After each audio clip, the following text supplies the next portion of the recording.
Welcome to the Nash House. This is a great recipe for the holidays. This is one of our throwback desserts, a no-bake sour cream cheesecake. You can take an 8-ounce block of cream cheese.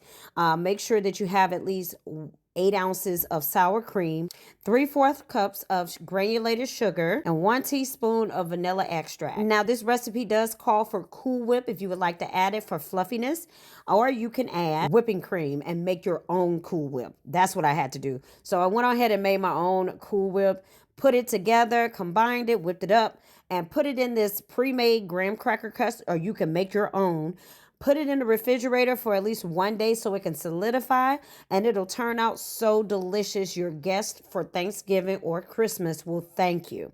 Now, back then when we made this recipe, we did not do a lot of videoing at the end. So I'm going to show you guys a couple of shots from GN Photography on this cheesecake. Once it was done, when I tell you, baby, it was so delicious. It was so delicious. Now, before you freeze, you want to make sure you get your little lines in there. And you can, as a bonus, you can add any type of fruit topping if you decide to.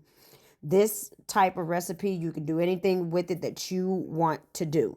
Feel empowered. But cover that mug up, pinch those aluminum seals around it, put it in the refrigerator so it can solidify and turn back solid. And there you are.